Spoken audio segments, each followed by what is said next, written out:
রাসূল সাল্লাল্লাহু আলাইহি সাল্লাম বলেছেন, মা তারাক্তু বাদি ফিতনাতান আজরালের রিজালা মিনান নিসায়ে, আমার জীবনে ছাড়িনি কোনো বস্তু যেটা পুরুষের জন্য বেশি বিপজ্জনক হতে পারে নারীদের চেয়ে।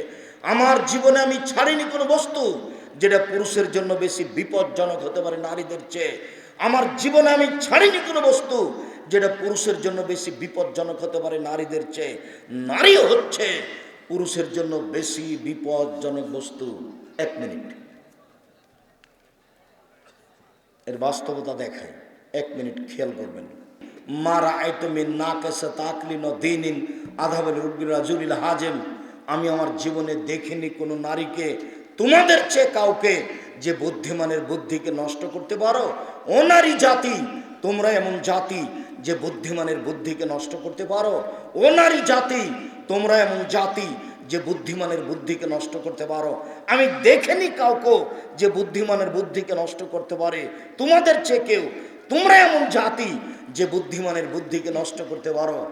একবার যদি আপনার চোখের সামনে হেসে ওঠে তাহলে আপনার বুদ্ধি অর্ধেক কমে যাবে। একবার গাড়িতে উঠে যদি একটু হেসে বলে যে ভাইয়া বসেন, তাহলে আপনি যতক্ষণ পর্যন্ত গাড়ি থেকে না নেমেছেন বা ও না নেমেছে ততক্ষণ পর্যন্ত কথা বলতে বন্ধ করতে পারবেন না। একটু পরে বলবেন তোমার নাম কি, একটু পরে বলবেন তুমি কোন ক্লাসে পড়ো, একটু পরে বলবেন তোমার বিবাহ শাদী হয়েছে কি না। তার মানে এক হাসি দিয়ে আপনাকে পাগল বানিয়েছে। এ কথা আমি বলিনি, এই কথা মুহাম্মদ সাল্লাল্লাহু আলাইহি ওয়াসাল্লাম বলছেন। উপস্থিত দিনী বৈঠকের দিনী বোন, আমি এই কথা বলে আপনার আমি অপমান করতে চাইনি। আব্দুল্লাহ ইবনে মাসউদ রাদিয়াল্লাহু তাআলা আনহু বলেন, পৃথিবীর মহিলা তোমরা শুনে রাখো, ইন্নাল মারাতা তুকবালু ফি সূরাতি শায়তান ওয়া তুদবারু ফি সূরাতি শায়তান, নিশ্চয় মহিলারা শয়তানের বেশ ধরে আসে, নিশ্চয় মহিলারা শয়তানের বেশ ধরে যায়, নিশ্চয় মহিলারা শয়তানের বেশ ধরে আসে, নিশ্চয় মহিলারা শয়তানের বেশ ধরে যায়, নিশ্চয় মহিলারা শয়তানের বেশ ধরে আসে, নিশ্চয় মহিলারা শয়তানের বেশ ধরে যায়। আব্দুর রাজ্জাক সাহেব থামেন, আপনাকে অনেক ভালোবাসি, আপনার বক্তব্য শুনতে এসেছি। শয়তানের বেশ ধরে আসেনি, শয়তানের বেশ ধরে যেতে চাইনি। আপনাকে অনেক ভালোবাসি, খাটো করবেন না, অপমান করবেন না। আপনাকে খাটো করিনি, অপমানও করিনি, আপনাকে খাদিজার মতো মনে করি। আপনাকে খাটো করব কেন, অপমান করব কেন? আপনাকে তো আমি খাদিজার মতো মনে করি। দেখবেন এক মিনিট, এক মিনিট দেখেন আপনি খাদিজা কাকে বলে। এই যে দেখেন, আমার দিকে দেখেন। আবু হুরায়রা রাদিয়াল্লাহু তাআলা আনহু বলেন, যা জিবরাইল ইলান নবী সাল্লাল্লাহু আলাইহি সাল্লাম, জিবরাইল আল্লাহর নবীর কাছে আসলেন, এসে বলছেন হাজিহি খাদিজা, এই যে যে যে যে যে খাদিজা, মাআহা এনাউন, তার হাতে আছে একটা বাটি, ফিহে এদামুন তাম, তাতে আছে খাদ্য, তাতে আছে তরকারি, তাতে আছে খাদ্য, তাতে আছে তরকারি। এই যে এই যে এই যে খাদিজা আপনার কাছে আসছে, বলেন তো কে বলছেন কথাগুলি? জিবরাইল আলাইহিস সালাম বলছেন। কাকে বলছেন? আমাদের নবী মুহাম্মদ সাল্লাল্লাহু আলাইহি ওয়াসাল্লাম বলছেন। জিবরাইল বলছেন আমাদের নবীকে, এই যে এ দেখেন খাদিজা আসছে, এ দেখেন ওর হাতে একটা বাটি আছে, বাটিতে তরকারি আছে, খাদ্য আছে। শোনেন, ফাইজা আতাতে লাইকা, ও যখন আপনার পাশে চলে আসবে তখন আপনি তাকে বলবেন, খাদিজা ফাকরা আলাইহা আলাইকা সালাম মিন রাব্বিহা আলাইহা সালাম মিন রাব্বিহা মিন্নি। খাদিজা, তোমাকে আল্লাহ সালাম দিয়েছেন, তোমাকে জিবরাইল সালাম দিয়েছেন। এই জন্য পৃথিবীতে সবচেয়ে দামি মহিলা খাদিজা। আয়েশার চেয়েও দামি, আসিয়ার চেয়েও দামি, মারিয়ামের চেয়েও দামি। মারিয়াম যেখানে থাকতেন সেখানে আল্লাহর পক্ষ থেকে রুজি আসত। মারিয়ামের খালু ওখানে গেছেন, খালু গিয়ে বলছেন, মারিয়াম এই যে অসময়ের ফল, শীতের দিনে রাজশাহীর ফজলি আম, ওখানে কিন্তু রাজশাহীর ফজলি আম নেই, ও কথা আবার ধরবেন না। কি ব্যাপার আয় মারিয়াম, অসময়ে ফল কেন তোমার কাছে? তখন মারিয়াম বলছেন, হাজা মিন ইনদিল্লাহ, এটা আল্লাহর পক্ষ থেকে এসেছে। খাদিজার কাছে এরকম খাদ্য এসেছে কি না তা আমাদের জানা নেই, তবে মারিয়ামকে আল্লাহ সালাম দিয়েছেন এ কথারও প্রমাণ নেই। খাদিজাকে কে সালাম দিয়েছেন? আল্লাহ। আর কে দিয়েছেন? জিবরাইল আলাইহিস সালাম। তো উপস্থিত দিনী বৈঠকের মুসলিম বোন, আমি যে বললাম যে মহিলারা শয়তানের বেশ ধরে আসে, শয়তানের বেশ ধরে যায়, তাহলে আমি কি খাদিজাকে শয়তান বললাম? নাউজুবিল্লাহ মিন যালিক। তাহলে খাদিজা অনেক ভালো। আপনাকে খাদিজার মতো মনে করছে, আপনাকে আমি কষ্ট দিতে এখানে ডাকিনি। সত্যই আপনি এসেছেন, আপনার জন্য জান্নাতের সব দরজা খোলা। আপনি 4টা কাজ করেন, আপনি কেন শয়তানের বেশ ধরে আসবেন আর শয়তানের বেশ ধরে যাবেন? আপনার জন্য 4টা কাজ, 4টা কাজ করলে জান্নাতের সব দরজা খোলা। 1, সলাত খামসাহা, 5 ওয়াক্ত সলাত আদায় করলো। 2, সমাদ সাহারাহা, রমজান মাসের সিয়াম পালন করলো, রোজা থাকলো। 3, আতাত বালাহা, স্বামীকে মেনে চললো। 4, আহসানাত ফারজাহা, জেনায় লিপ্ত হলো না। এই 4টা কাজ যদি করতে পারেন আপনি, জান্নাতের সব দরজা খোলা। আব্দুর রাজ্জাক সাহেব, এবার আমাদের পক্ষ থেকে একটা কথা শোনেন। 5 ওয়াক্ত সালাত আমরা আদায় করি, কোনো সমস্যা নেই। রমজান মাসে আমরা সিয়াম রোজা থাকি। আমি জেনা কোনোদিন করিনি ছাত্র জীবন থেকে এখন পর্যন্ত, ছাত্রী জীবনেও করিনি, এখনো করিনি। তবে স্বামীকে মেনে চলতে একটু কষ্ট হয়। স্বামীর মুখ খুব খারাপ, যখন তখন গালি দেয়, অকথ্য ভাষায় গালি দেয়, পরকীয়া প্রেমে লিপ্ত থাকে, সব সময় মোবাইলে আর একটা মেয়ের সাথে গল্প করে। এটা আমি সহ্য করতে পারি না, যার কারণে আমি তার সাথে কথাই বলি না। 6 মাস থেকে তার সাথে কথা নেই। এখন কি করতে হবে? আপনার সাথে আমার জরুরি পরামর্শ। আপনি আমার দিনী বোন, আপনাকে আমি অনুরোধ জানাচ্ছি, আপনি স্বামীকে মেনে নেন। তিতে লাগলেও মানেন, মিঠে লাগলেও মানেন, পরকীয়া প্রেমে লিপ্ত হলেও মানেন। আপনি তাকে পরকালের ভয় দেখাতে থাকেন, আল্লাহর ভয় দেখাতে থাকেন। প্রেম প্রীতির গল্প কারো সাথে করলেও মানেন, মেনেই নেন, জান্নাত হবে। যদি আপনি মানতে না পারেন শেষ পর্যন্ত, তাহলে সংসার ত্যাগ করতে হবে, খোলা তালাক নিয়ে নিতে হবে। কোনো সমস্যা নেই। কাজীর কাছে গিয়ে, চেয়ারম্যানের কাছে গিয়ে, মেম্বারের কাছে গিয়ে বলবেন, আমি আমার স্বামীর ভাত খাবো না, ভিন্ন করার ব্যবস্থা করে দেন। ও তখন একটা খোলা তালাক লিখে দিয়ে চেয়ারম্যানের সিগনেচার নিয়ে, আপনার সিগনেচার নিয়ে তার স্বামীর কাছে পাঠিয়ে দিবে। আপনি তাকে খোলা হিসাবে তালাক দিয়ে দিলেন, কোনো সমস্যা নেই। আপনি 100 স্বাধীন। 30 দিন পরে আপনি বিবাহ বসেন। মনে রাখবেন, স্বামী যদি তালাক দেয় তাহলে বিবাহ বসতে পাবেন না 90 দিন। আর যদি আপনি নিজে নিজে তালাক নেন, যার নাম খোলা তালাক, তাহলে আপনি বিবাহ বসতে পাবেন না 30 দিন। কথা বোঝা গেল না? যে যদি স্বামী তালাক দেয় তাহলে স্ত্রী বিবাহ বসতে কতদিন পাবে না? 90 দিন। যদি স্ত্রী নিজে নিজে তালাক নেয়, খোলা তালাক, তাহলে বিবাহ কতদিন বসতে পাবে না? 30 দিন, যার নাম খোলা তালাক। 30 দিন পরে আপনি অন্য জায়গায় বিবাহ বসেন। আপনাকে আমি বারংবার বলছি, আপনি আমার দিনী বোন, আপনার স্বামী 1 গ্লাস পানি চাইলো, আপনি নানান অজুহাতে তার সাথে কথা বলেন না। 1 গ্লাস পানি নিয়ে আসলেও সামনে থ্যাকস করে রেখে দিয়ে ওইদিকে চলে যান। এই জীবন চলবে না। আপনাকে আমি অনুরোধ জানাচ্ছি, আপনি মেনে নেন, জান্নাত হবে ইনশাআল্লাহ। আর আপনি বলতে থাকেন সে ফিরে আসবে। 4টা কাজ করলে জান্নাতের সব দরজা খোলা। 1, 5 ওয়াক্ত সালাত। 2, রমজান মাসের সিয়াম। 3, স্বামীকে মেনে চলা। 4, জেনায় লিপ্ত না হওয়া। আব্দুর রাজ্জাক সাহেব, 1, 5 ওয়াক্ত সালাত আদায় করি। 2, রমজান মাসের সিয়াম থাকি। 3, স্বামীকে মেনে চলি। 2 জনের সাথে ভালোবাসা ভালোই আছে, কোনো সমস্যা নেই। 4, ছাত্রী জীবনে জেনা হয়েছিল, কি করা যায়? এখন খুব খারাপ লাগে, কান্নাকাটি করি, মনে খুব কষ্ট পাই, কি করা যায়? তাহলে কি আমাদের জন্য জান্নাত খোলা নেই? কে বলছে খোলা নেই? অবশ্যই খোলা আছে। শুধু খোলা কেন, আপনি যদি তোবা করতে পারেন, জেনা বন্ধ করতে পারেন, অশ্লীল কাজ করতে বন্ধ করতে পারেন, তাহলে পৃথিবীতে যে কোনো বিপদ থেকে বেঁচে যাবেন, যে কোনো বিপদ থেকে বেঁচে যাবেন। প্রমাণ ওই যে মনে আছে, ওই যে যখন তখন বলে থাকে, ওই যে 3 জন লোক রাস্তায় হাঁটছিল, হাঁটতে হাঁটতে বৃষ্টি আসলো, তখন তারা একটা পাহাড়ের গর্তে ঢুকে গেল। ঢুকতেই একটা বড় পাথর পাহাড়ের মুখের উপরে সে পড়ে গেল, ওটা তো সরাতে পারবে না। তখন একজন বলছে, আল্লাহ আমার বাপ মাকে আমি ভালোবাসি, একটু পাথরটা সরিয়ে দেন। তো আল্লাহ বললেন ঠিক আছে দিলাম।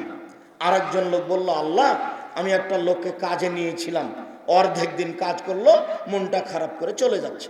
আমি বললাম দেখো অর্ধেক দিনের টাকা নেও, সে নিল না।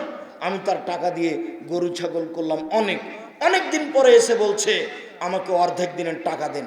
আমি বললাম গরু ছাগল নিয়ে যাও। আমাকে বলছে মজাক করবেন না, অর্ধেক দিনের টাকা দেন। আমি বললাম তোমার সাথে মজাক করিনি, তুমি অর্ধেক দিনেরটা সব নিয়ে যাও। সব নিয়ে চলে গেল। যদি তোমাকে সন্তুষ্ট করার জন্য করে থাকি পাথরটা সরিয়ে দাও। তা আল্লাহ বললেন দিলাম। তৃতীয় জন বলল, আল্লাহ আমার একটা চাচাতো বোন ছিল, খুব সুন্দরী, আমি তার সাথে জেনা করতে চেয়েছিলাম, আমি গরিব মানুষ, দেখেও বলেছিল 100টা স্বর্ণ মুদ্রা জমা করতে পারলে আমি তোর সাথে এই অন্যায় রাজি আছি।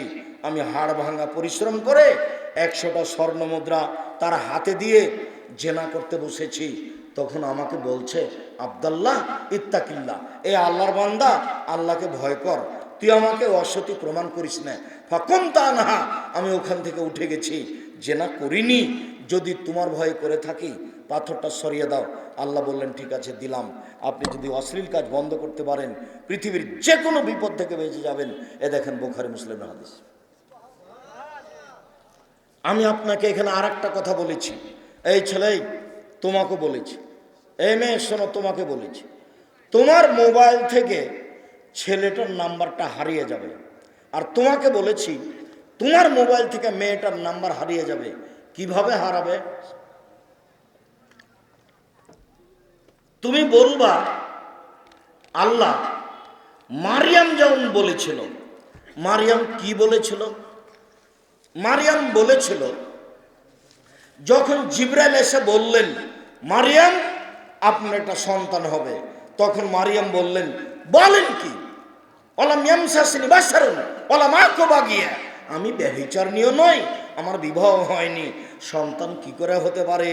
আমি ব্যভিচারিণীও নই, আমার বিবাহ হয়নি, সন্তান কি করে হতে পারে? শেষ পর্যন্ত হয়ে গেল। যখন সন্তান হয়ে গেল তখন আমি আল্লাহকে বললাম আল্লাহ কুনতু নাসিয়া মানসিয়া, আমি এমনভাবে পৃথিবীতে হারিয়ে যেতাম কেউ না জানতো যে মারিয়াম কেটা, আমার নামটা কেউ না জানতো, আমি এভাবে হারিয়ে যেতে চাই। হায় হায় রে নাউজুবিল্লাহ, আমি কি দিয়ে বুঝাবো জাতিকে? জাতি যখন বলবে তুমি সন্তান কোথায় পেলে, তুমি তো মসজিদে থাকো, বাইতুল মুকাদ্দাসে থাকো, তখন কখন তুমি জেনা করলে? তুমি তো খারাপ মেয়ে, আমি জাতিকে কি দিয়ে বুঝাবো? আমি বুঝাতে পারবো না, আমি জাতির সামনেই থাকবো না। আমি কুনতু নাসিয়া মানসিয়া, আমি একবারে জাতির কাছ থেকে হারিয়ে যেতে চাই, কেউ জানবে না, কারো মনে থাকবে না মারিয়াম কেটা, আমাকে এরকম করে দাও। তো আল্লাহ পাল্টা করে দিলেন, এমন করে দিলেন যে সবার মুখে ভালো, তাই না? উনি যেটা বলেছিলেন তার উল্টাটা হয়ে গেল। যখন সন্তান প্রসব হলো তখন উনি কি বলেছিলেন? আমি জাতির কাছ থেকে কি হয়ে যেতে চাই, নাসিয়া মানসিয়া, মানে আমি যে মারিয়াম এটা যেন কারো জানা না থাকে, কেউ জানবে না পৃথিবীতে। তো তোমার ওই মেয়েটার মোবাইল নাম্বারটা এমন হয়ে যাবে তোমার কাছ থেকে যে জীবনে তুমি কোনোদিন এই নাম্বারে কথা বলোনি, এটা এরকম হয়ে যাবে। ওই নাম্বারটা তোমার কাছ থেকে এমনভাবে ভুলে যাবে, এখনই মিটিয়ে দাও, এখনই দাও। এই ছেলে বক্তব্যের সাথে মুনাফিকি করো। তোমার মোবাইলে যেন আর কোনোদিন মেয়ের নাম্বার না থাকে, যত মেয়ের নাম্বার আছে তুমি সেগুলোকে বলো নাসিয়া মানসিয়া, আমি ওই নাম্বার ভুলে গেছি, জীবনে কোনোদিন মনে করবো না, তুমি যে কোনো বিপদ থেকে বেঁচে যাবা। আর একটা দেখো, এদিকে দেখো, উপস্থিত বৈঠকের মুসলিম বোন আপনাকে বলছি, জেনা হয়েছে চিন্তা করার কিছু নেই, তওবা করেন, কান্নাকাটি করেন, ক্ষমা হয়ে যাবে। বিচারের মাঠে আপনি বিশেষ ছায়াতলে থাকতে পাবেন। ওই যে 7 শ্রেণীর মানুষ বিশেষ ছায়াতলে থাকবে, তার এক শ্রেণীর মানুষ কোনো সম্ভ্রান্ত পরিবারের মেয়ে জেনার কথা বলল, তখন লোকটি বলল ইন্নী আখাফুল্লাহ, আমি আল্লাহকে ভয় করি, আমি জেনাতে রাজি নই। মহিলা মানুষ আপনি এই কথা আল্লাহকে বলেন, কান্নাকাটি করে বিচারের মাঠে বিশেষ ছায়াতলে থাকার জায়গা হবে। এই ছেলে তোমাকে বলছি, তুমি আল্লাহকে বলো, বিচারের মাঠে তুমি বিশেষ ছায়া পাবা। শুধু তাই নয়, তোমার জন্য জান্নাতুল মাওয়া আছে। আল্লাহ তাআলা বলছেন ওয়ানাহা নাফসা আনিল হাওয়া ফাইনাল জান্নাতা হিয়াল মাওয়া। পৃথিবীর মানুষ শুনে রেখো, যারা অশ্লীল কাজ বন্ধ করতে পারবে আমি আল্লাহ তাকে জান্নাতুল মাওয়া দিয়ে দিলাম। পৃথিবীর মানুষ শুনে রেখো, যারা অশ্লীল কাজ বন্ধ করতে পারবে আমি আল্লাহ তাদেরকে জান্নাতুল মাওয়া দিয়ে দিলাম। সম্মানিত দিনী ভাই বোন, আমি বলছিলাম আব্দুল্লাহ ইবনে মাসউদ রাদিয়াল্লাহু তাআলা আনহু বলেন রাসূল সাল্লাল্লাহু আলাইহি সাল্লাম বলেছেন ইয়াকুমুদ দুখুলান নিসায়ে, সাবধান তোমরা মহিলাদের কাছে যায় না, গেলেই বিপদে পড়ে যাবা। সাবধান তোমরা মহিলাদের কাছে যায় না, গেলেই বিপদে পড়ে যাবা।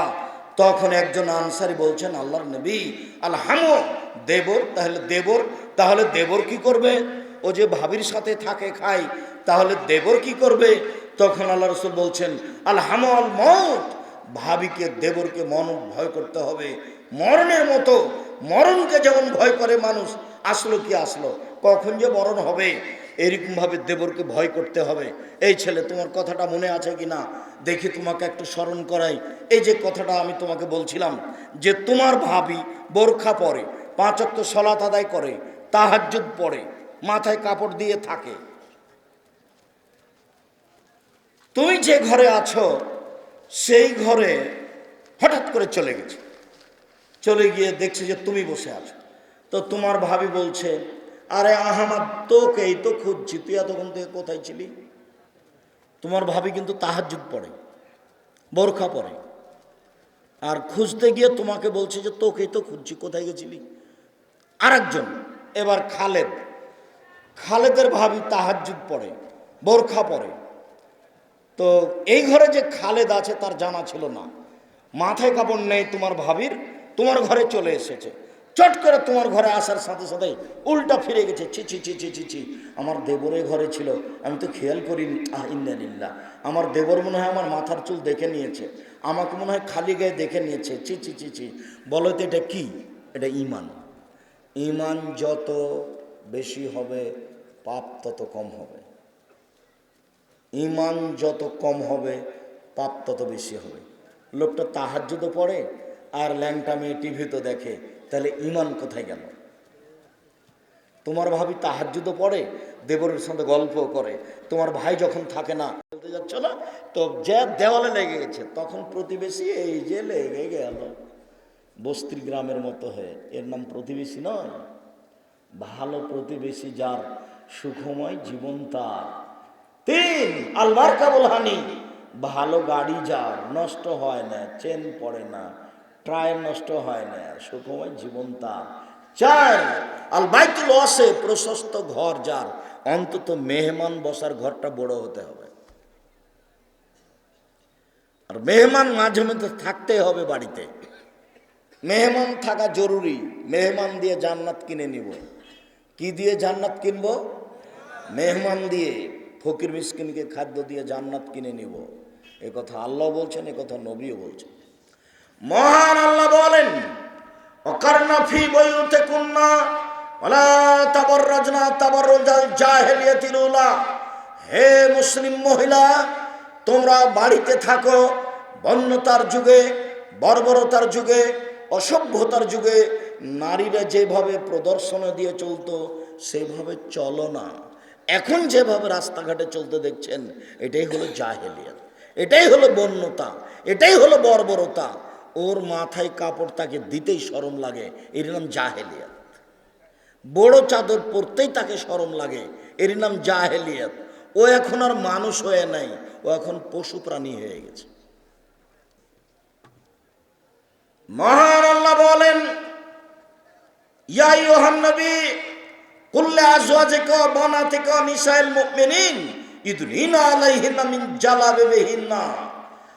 আপনি আপনার স্ত্রীদেরকে বলে দেন, আপনার মেয়েদেরকে বলে দেন, জনগণের স্ত্রীদেরকে বলে দেন, তারা যখন বাড়ি থেকে বের হবে তখন ইসলামী পোশাক চাদর গায়ে দিয়ে বের হবে। এটা আল্লাহর আদেশ। চাদর লাগবে গায়ে মহিলারা বাড়ি থেকে বের হলে, এটা আল্লাহর আদেশ।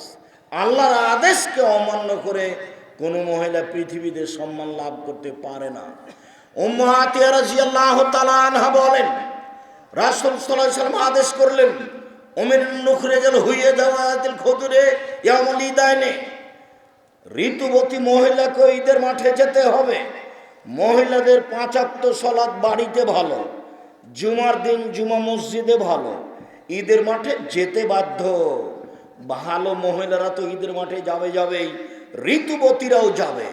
তখন একজন মহিলা বলল, আল্লাহর নবী, আমাদের অনেকের যে চাদর নেই, তাহলে কিভাবে যাবে? তাহলে চাদর ছাড়া তারা বাইরে বের হতো না। চাদর নাই যে কিভাবে যাবে? তখন আল্লাহ রাসূল বলছেন, লেতুল বিশ্বাস সাহেবত মিন জিলবাবিহা, সে তার বান্ধবীর চাদর নিয়ে বাড়ি থেকে বের হবে। কোনো মেয়ে যদি বাড়ির বাইরে যায়, ঈদের মাঠে যেতে হবে জরুরি, কিন্তু কাপড় নাই, তখন আল্লাহ রাসূল বলছেন, আর একজনের কাপড় চেয়ে নিয়ে ঈদের মাঠে যাবে। মহিলারা বাড়ি থেকে বের হলে গায়ে চাদর লাগবে, ইসলামী পোশাক লাগবে, আল্লাহর আদেশ, নবীর আদেশ। মহান আল্লাহ বলেন, আইদা সালতুমুহুন্না মাতান ফাসআলুহুন্না মিন ওরাই হিজাব। পৃথিবীর মানুষ, তোমরা যদি মহিলাদের কাছে কিছু চাও, লেনদেনের কোনো ব্যাপার থাকে, তাহলে অন্তরাল আড় থেকে চাও। অন্তরাল হতে হবে, আড় হতে হবে। প্রাইভেট পড়াচ্ছ তুমি ক্লাস 10-এর মেয়েকে, তুমি আর তোমার ওই মেয়েটাই আছে, আর ওই মেয়ের বাপ মা বলছে যে শিক্ষক নাকি বাপ। তুমি আবার বাপ হলে কখন গো? ধর্ম পাগল হয়ে গেছে নাকি? ধর্মের কোনো হিসাব নিকাশ না, কি পাগল হয়ে গেল নাকি? জি না, ধর্ম একটা নীতির নাম, সালাম ছাড়া কথা চলে না। পৃথিবীর কেউ যদি পরে সালাম দেয় 2-একটা কথার পরে, তাহলে তার সাথে কথা বলতে হবে না। এটা ইসলাম, এর নীতি আছে।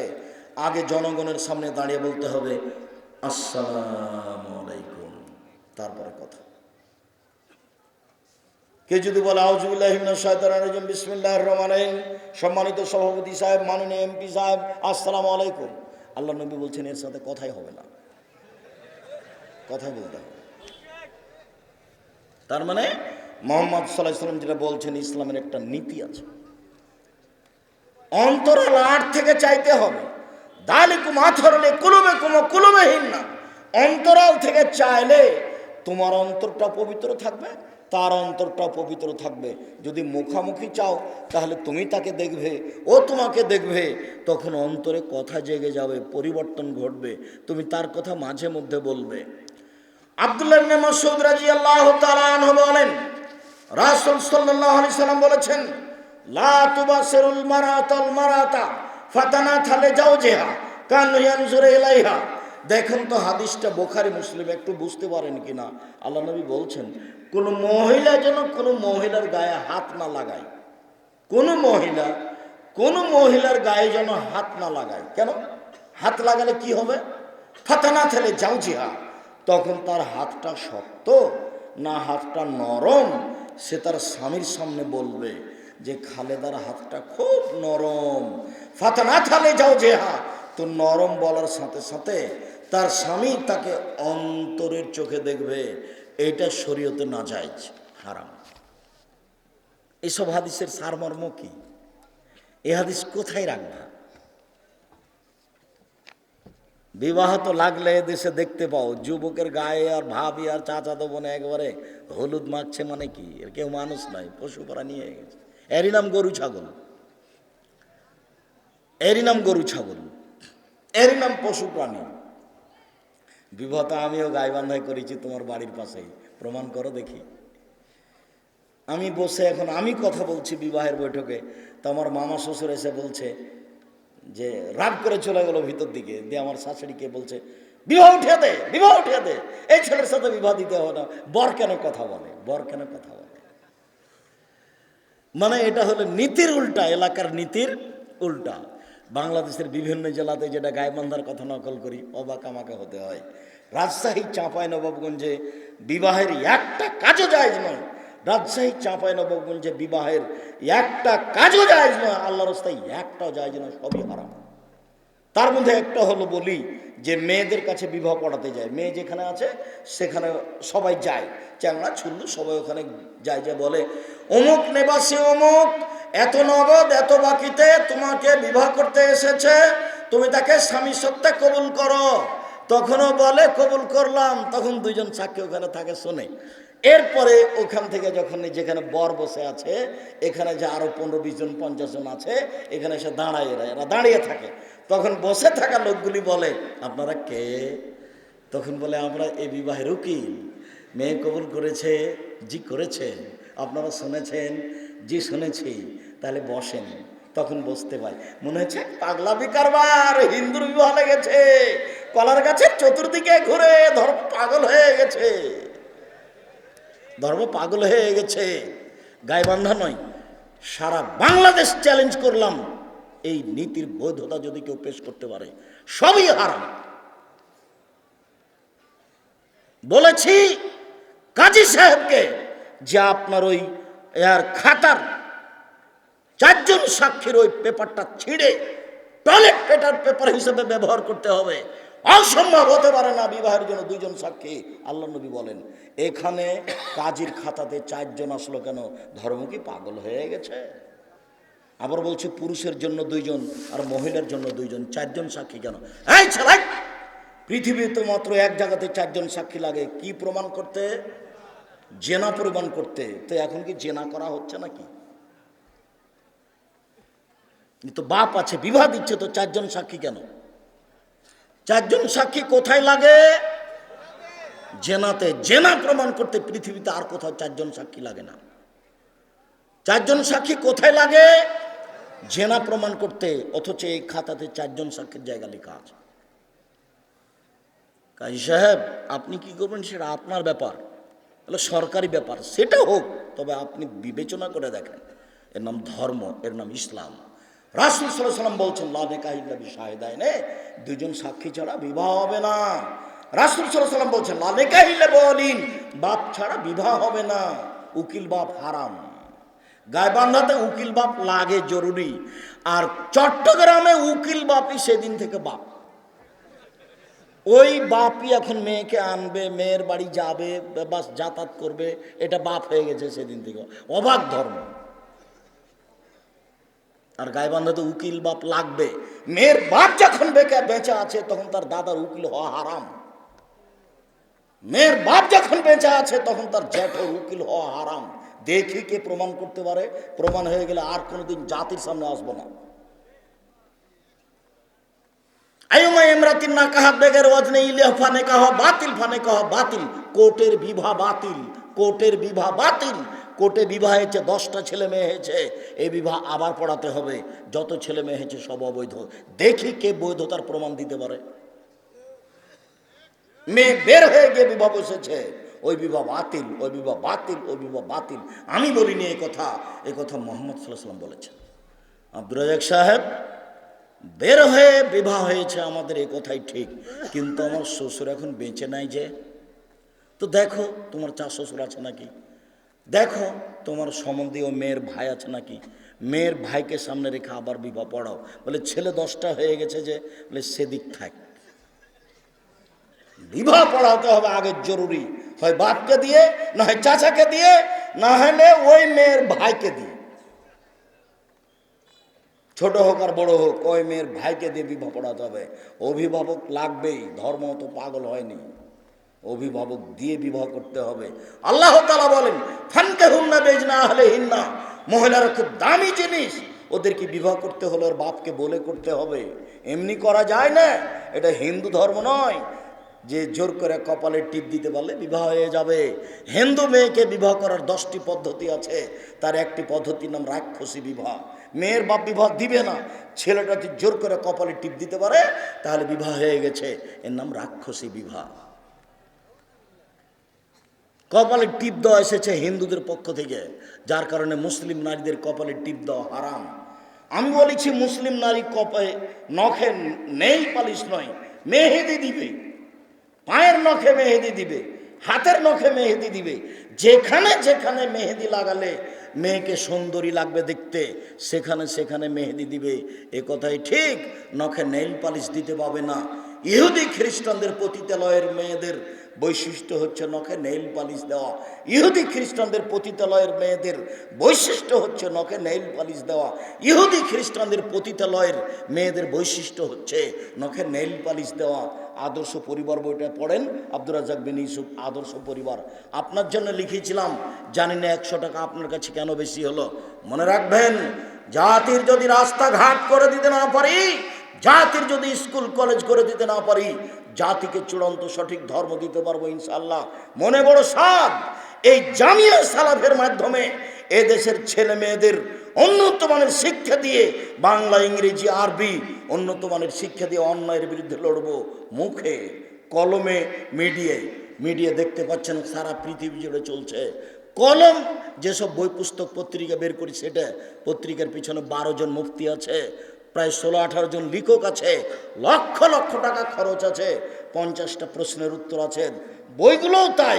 আমি জেনে শুনে সজ্ঞানে কলম ধরিনি কোনোদিন কেসা কাহিনীতে, জেনে শুনে সজ্ঞানে কলম ধরিনি কোনোদিন জাল জয়ীফ হাদিসে, জেনে শুনে সজ্ঞানে মুখে কোনোদিন কেসা কাহিনী বলিনি, জেনে শুনে সজ্ঞানে কোনো সময় মুখে কোনোদিন জাল জয়ীফ হাদিস বলিনি। ঠিক মিডিয়া যেটা জামিয়া সালাফের পক্ষ থেকে অনলাইন আল ইতেসাম টিভি, এর মাধ্যমেও জেনে শুনে কোনোদিন কেসা কাহিনী বলি না, জাল জয়ীফ হাদিস বলি না। জাতিকে পরকালমুখী করতে চাই, এটাই লক্ষ্য উদ্দেশ্য। শিরক মুক্ত প্রতিষ্ঠান জামিয়া সালাফিয়া, বিদআত মুক্ত প্রতিষ্ঠান জামিয়া সালাফিয়া, দল মুক্ত প্রতিষ্ঠান জামিয়া সালাফিয়া, সংগঠন মুক্ত প্রতিষ্ঠান জামিয়া সালাফিয়া। একমাত্র পরকালের আশায় বাংলা ইংরেজি আরবি উন্নত মানের শিক্ষা দেওয়ার ব্যবস্থা জামিয়া সালাফিয়া। মনে বড় সাধ, এর মাধ্যমে এদেশের ছেলে মেয়েদের উন্নত মানের শিক্ষা দিয়ে অন্যায়ের বিরুদ্ধে লড়বই ইনশাআল্লাহ। সম্মানিত দিনী ভাই বোন, এ আশায় দিন রাত বলতে চাচ্ছি, ফাঁকি দিতে আসেনি। আদর্শ বই আপনি পড়ে দেখুন, ওখানে নখে নেল পালিশ দেওয়া ইহুদি খ্রিস্টানদের পতিতালয়ের মেয়েদের বৈশিষ্ট্য বলা হয়েছে। সাথে সাথে সব নারী হাতে মেহেদি দিতে বাধ্য, সব নারী হাতে মেহেদি দিতে বাধ্য। একজন মহিলা আল্লাহ রাসূলের হাতে একটা পত্র দিয়েছে, আল্লাহ রাসূল পত্রটা নিয়ে বলছে, আয়াদুর রাজুল নেমেরা, এ হাতটা পুরুষের না নারীর? আরে যদি নারীর হয় তাহলে মেহেদি নাই কেন? আয়াদুর রাজুল নেমেরা, এ হাতটি পুরুষের না নারীর? যদি নারীর হয় তাহলে মেহেদি নাই কেন? তার মানে নারী হাতে মেহেদি দিতে বাধ্য, পায়ের নখে মেহেদি দিতে বাধ্য। পুরুষ কোনো সময় হাতের নখে পায়ে মেহেদি দিতে পাবে না, পুরুষের জন্য দেওয়া হারাম। মহান আল্লাহ বলেন, অকুলিল মুমিনাত ইয়াগযুদনা মিন আবসারিহিন্না ওয়া ইয়াহফাযনা ফুরুজাহুন্না ওয়া ইয়াযিনা যিনাতাহুন্না। মুহাম্মদ সাল্লাল্লাহু আলাইহি সাল্লাম, আপনি পৃথিবীর নারীদের বলে দিন, ওরা যখন বাড়ি থেকে বের হবে, রাস্তায় চলবে, তখন চক্ষু নিচু করে চলবে। নারীদেরকে চক্ষু নিচু করে চলতে হবে, এ কথা আল্লাহ বলেন, এটা আল্লাহর আদেশ। তাদের সৌন্দর্যকে ঢেকে রাখতে হবে, সৌন্দর্য প্রকাশ করতে পাবে না। চুল সৌন্দর্যের অন্তর্ভুক্ত, গায়ে মোটা চাদর থাকতে হবে, অঙ্গ প্রত্যঙ্গ যেন প্রকাশ না পায়, এটা আল্লাহর আদেশ। মহিলাকে চক্ষু নিচু করে চলতে হবে, গায়ে মোটা চাদর দিয়ে চলতে হবে। রাস্তা থেকে বাড়ি থেকে বের হলে, রাস্তায় নামলে এই পোশাক পরতে সে বাধ্য, এটা আল্লাহর আদেশ, এটা নবীর আদেশ। আবু হুরায়রা রাদিয়াল্লাহু তাআলা আনহু বলেন, রাসূল সাল্লাল্লাহু আলাইহি সাল্লাম বলেছেন, সিনফানি মিন আহলিন নার, 2 শ্রেণীর মানুষ জাহান্নামে যাবে। লা মারাহুমা, আমি তাদের দেখিনি। 2 শ্রেণীর মানুষ জাহান্নামে যাবে, আমি তাদের দেখিনি। 2 শ্রেণীর মানুষ জাহান্নামে যাবে, আমি তাদের দেখিনি। এক কওমুন মাহুম সায়াতুন, 1 শ্রেণীর মানুষ, তাদের হাতে থাকবে লাঠি, কাজনাবিল বাকারে, গাভীর লেজের মতো, একদিক মোটা একদিক চিকন। 1 শ্রেণীর মানুষ, তাদের হাতে থাকবে লাঠি, গাভীর লেজের মতো, একদিক মোটা একদিক চিকন। এজরেবুনা বিহান্নাস, এ দিয়ে তারা মানুষকে মারবে, এরা জাহান্নামে যাবে। এ দিয়ে তারা মানুষকে মারবে, এরা জাহান্নামে যাবে। 2 নিসাউন, মহিলা, কাশিয়াতুন, কাপড় পরে থাকে, আরিয়াতুন, উলঙ্গ, মুমিলাতুন, তারা পুরুষকে নিজের দিকে আকৃষ্ট করে, মায়লাতুন তারা নিজেরা পুরুষের দিকে আকৃষ্ট হয়, লায়ক খোলাল যারা এরা জান্নাতে যাবে না, এরা জান্নাতে তো যাবে না, যাবে না, ওলা ইয়াজিদনা রিহা এরা জান্নাতের গন্ধ পাবে না, ফাইনা লিহা লা তুজাদু মিন মাসরিতা কাদা ওয়া কাদা এই জান্নাতের গন্ধ পাওয়া যায় 1 বছরের দূরত্ব পথ হতে। এটা জান্নাত। এখান থেকে একটা ঘোড়া দৌড়াতে আরম্ভ করেছে, 1 বছর দৌড়িয়ে যত দূরে যাবে, এইখানে যদি কেউ দাঁড়ায় তাহলে সে জান্নাতের গন্ধ পাবে, তার নাম জান্নাত। এই মহিলা জান্নাতে তো যাবে না, যাবেই না, জান্নাতের গন্ধ পাবে না। এ কথা আমি বলিনি, এ কথা মুহাম্মদ সাল্লাল্লাহু আলাইহি ওয়াসাল্লাম বলেছেন। হাদিস বুখারী মুসলিম, কোনো আপোষ নেই। নিসাউন মহিলা, কাশিয়াতুন কাপড় পরে থাকে, আরিয়াতুন উলঙ্গ। দেখো তুমি, তোমার মা এখানে বসে আছে ছোট ব্লাউজ পরে, এর জন্য দায়ী আমি নই। তোমার বোন পরে আছে নগ্ন পোশাকের জন্য আমি দায়ী নই। জবাব তোমাকে দিতে হবে, তোমার বাপকে দিতে হবে, তোমার মাকে দিতে হবে। এরাই পরস্পর দায়িত্বশীল, জবাব এদেরকে দিতে হবে। কিয়ামত দূরে নেই, মরলেই কিয়ামত। সব জব দেওয়ার জন্য প্রস্তুত থাকেন। জবের ফলাফল জাহান্নাম।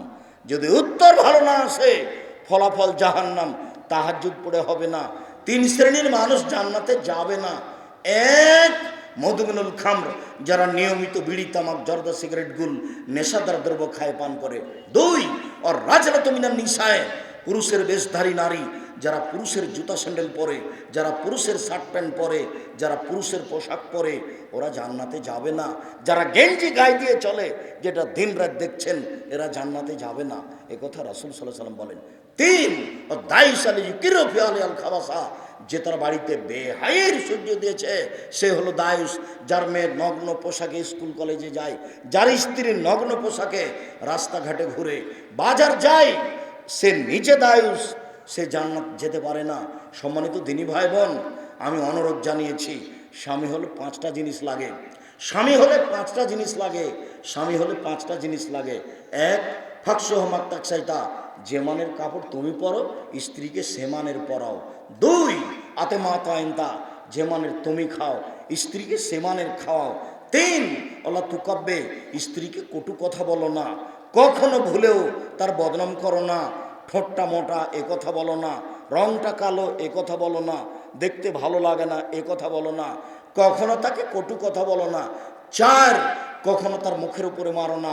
5, ওরা তাতরক ফিল বাইতে, তাকে বাড়ি ছাড়া কোথাও থাকতে দিও না। ও খালার বাড়ি যেতে পারে না, ও ফুফুর বাড়ি যেতে পারে না, ও মায়ের বাড়ি যেতে পারে না, জরুরি প্রয়োজন ছাড়া বাড়ি ত্যাগ করতে পারে না। বাজার তো বহু দূরের কথা, বিবাহের বাড়ি তো বহু দূরের কথা। বিবাহের বাড়ি গেলে স্বামীর সংখ্যা বেশি হয়ে যায়। বিবাহের বাড়ি ও ভাবতেই পারে না, হাট বাজার ভাবতেই পারে না। বলতে গেলে আমরা তো গোবিন্দগঞ্জের মানুষ, আমরা তো গাইবান্ধারী মানুষ, কই আমাদের তো কোনোদিন হাট বাজার প্রয়োজন হলো না। আমরা তো কোনোদিন দেখলাম না যে বাড়ি থেকে বের হয়ে গেলাম, হাতে হাত মোজা নেই, পায়ে পা মোজা নেই। 90 সাল থেকে নিয়ে এখন পর্যন্ত তো আমরা আছি। স্টলে বসে তো চা খাই না কোনো দিন। কই স্টলে বসে চা না খায় তো মানুষ বাঁচতে পারে? তা তো আছি আমরা, দেখা যাচ্ছে যে আছি। কোনো দিন জীবনে স্টলে বসে চা খাইনি, আছি তো বেঁচে।